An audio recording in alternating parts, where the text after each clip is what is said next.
Hello, you're welcome. This is Storytelling Codes 101, Episode 1. This is where we're going to be talking about basic storytelling codes like idea, character, and story world. It's very important as African storytellers that we understand the patterns that have been used to tell successful stories around the world over time, and that's the reason why we're doing this. Let's go straight into the business. Idea, character, story world. What is an idea? An idea is the aim and purpose of storytelling. From the beginning of time, the reason why storytelling emerged, theater and performance, was because people began to imitate human expeditions, actions, and experiences with the goal of making meaning of ourselves and the world around us. Storytelling has always aimed to reveal the truth from the beginning of time through African oral stories, mythologies, down to the Greek era, to the Roman era, to the Dark Ages, where stories were used as a massive weapon of mass control, up until the Renaissance era that gave way to several other movements down to the current postmodern world as it is. Stories are told to imprint ideas on the minds and thoughts of individuals. This is the power of storytelling. So as a storyteller, this is the power you wield. And so the idea is a universal truth that must be proven through the narrative. An idea is abstract. That's the reason why it must be proven through the narrative. And this means the series of events as experienced by a character. That brings us to the second most important code of storytelling, character. I'm going to tell you what character is not, first of all. Character is not just complexion, height, traits alone. The standard definition of character is the mental and moral qualities that are unique to the individual, right? And in storytelling, character is the embodiment of a belief, whether true or false. This depends on the style of the narrative. And this belief shapes the mental aspects, which are the thoughts, and the moral qualities, which are eventually the traits and actions of the character. Now, this is where it gets a bit complex, but follow me. If the character has a false belief, right, then it means it negates the truth of the idea. And if the character belief is true, then it means that it supports the truth of the idea. But there is something we must never compromise. An idea must always be a universal truth that needs to be told. If not, it risks being nothing but a propaganda. So now we know what an idea is and we know what the character is. But we also know that no human or character exists in isolation.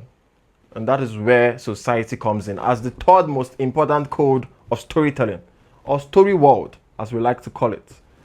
The character's belief must always reflect or contrast with the story world. Now let me explain that. What that means is, if the character has a false belief and it reflects the story world, then it means that society believes the same lie that the character believes. But if it contrasts with the story world, then it means that the society believes a truth that negates the lie that the character believes. Like I said earlier, the dynamics depend solely on the style of the narrative. But pay attention.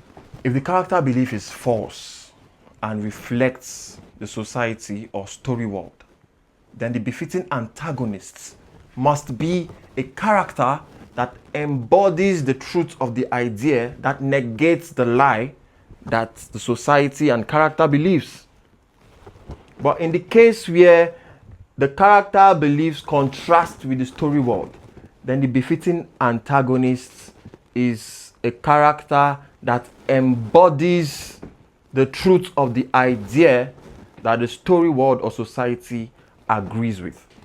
Now, this is going to create the necessary conflicting events that will enable the character's development or arc and successfully deliver the intended idea. If the character, in the course of events, realizes what they need and change, then they go ahead to become successful. They win. But if they do not change, they are not successful. Either way, the audience learns the truth of the idea. Ladies and gentlemen, boys and girls, this is how idea, character, and story world intersect as the basic codes of storytelling. Let's take a look at our case study for the day. Star Wars: The Last Jedi, directed by Rian Johnson. Luke Skywalker is our main character. He has a false belief, right? We eventually discover it's false. He believes he is of no use to the resistance. He believes he is irrelevant and the time of the Jedi has come to an end. Why not? I've seen your daily routine. You're not busy. I will never train another generation of Jedi. I came to this island to die. It's time for the Jedi to end.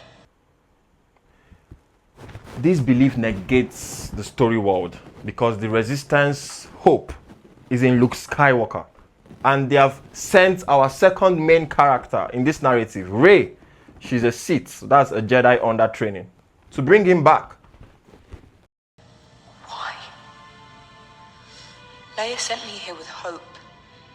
If she was wrong, she deserves to know why. We all do.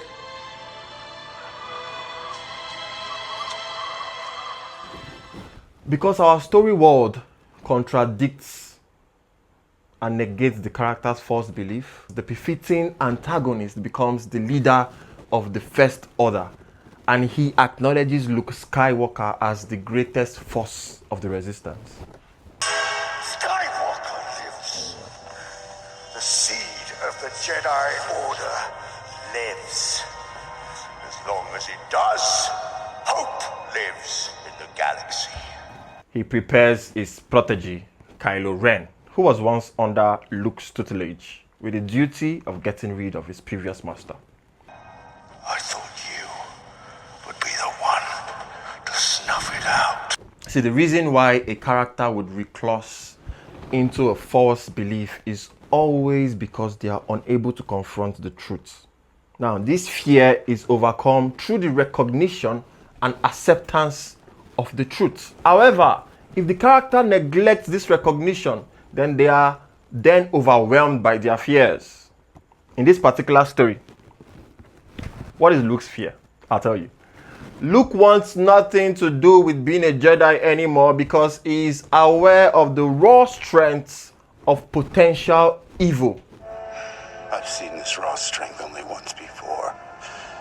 In Ben Solo. It didn't scare me enough then. It does now. He's forced into confronting the truth because the Jedi under training, Rey, needs to be guided right into becoming a Jedi. And what she must learn, that is the reason why I think Rian Johnson wrote and directed the story brilliantly, despite the spectacle.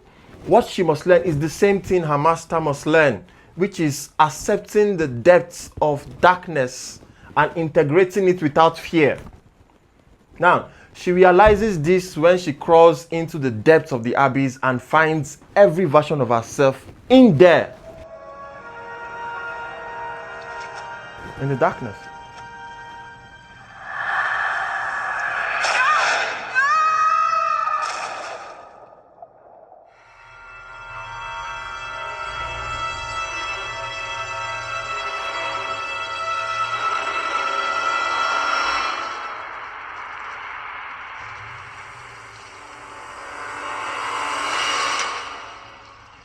She then chooses to reach out to her counterpart, Kylo Ren, and tries to turn him to her side.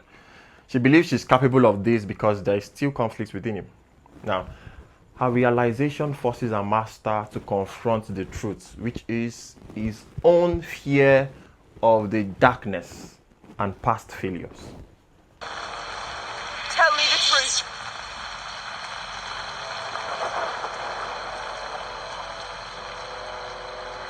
saw darkness. I'd sensed it building in him. I'd seen it in moments during his training. But then I looked inside, and it was beyond what I ever imagined.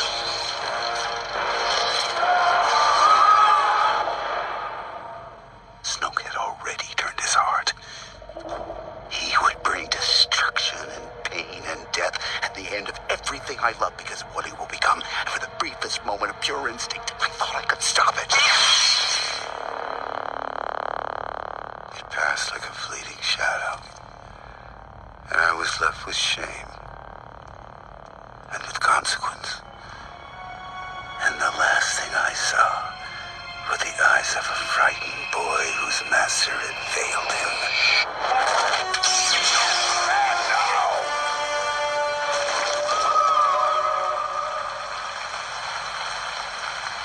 You failed him by thinking his choice was made. It wasn't. There's still conflict in him. If he would turn from the dark side, that could shift the tide. This could be how we win. This is not going to go the way you think. It is. You see? So now, he must learn that the darkness is to be integrated, not feared. And his initial failure makes him a better mentor. Pass on what you have learned. Strength, mastery, but weakness, folly, failure also. Yes, failure most of all. The greatest teacher, failure is.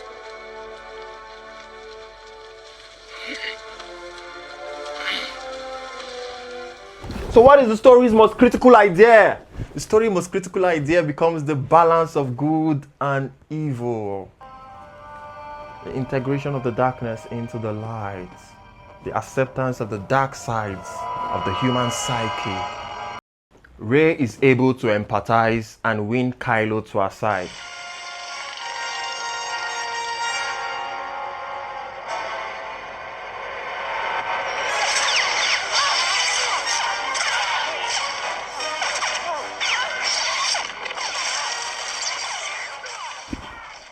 And how does she prove that she has learned that this darkness must be integrated and there must be balance? When he requests for her to join him, to come over to his side in a quest to rule the world. Join me.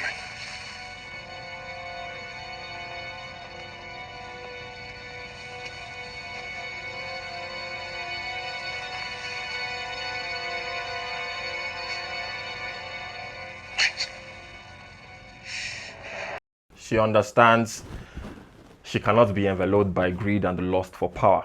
She must contain the darkness and resist.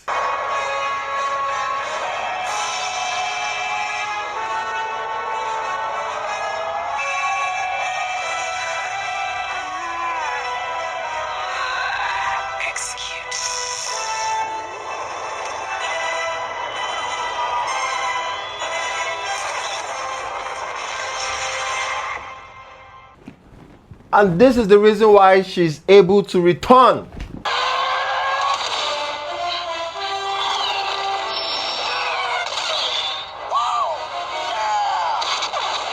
you can see how beautiful the sound design is here. The screams, the roar, and then the gunshots. Yeah, she's able to return. She's learned. She's changed. And alongside Luke Skywalker.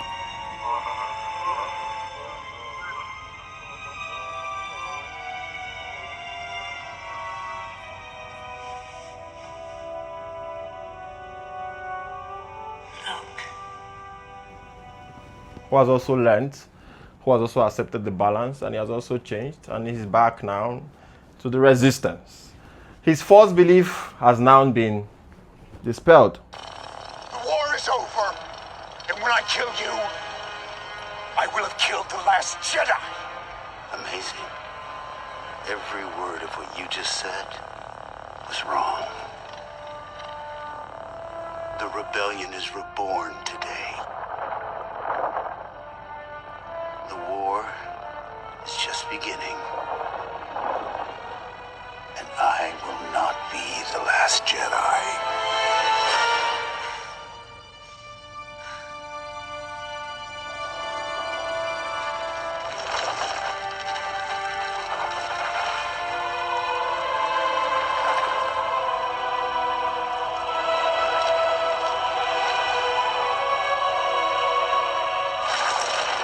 and Rey is able to help the Resistance survive.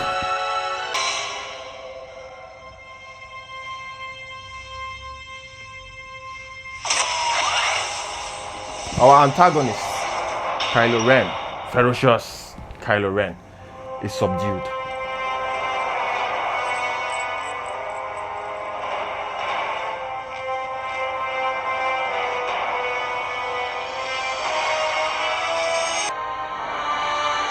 The film posits that the knowledge of this idea will lead to the restoration of hope.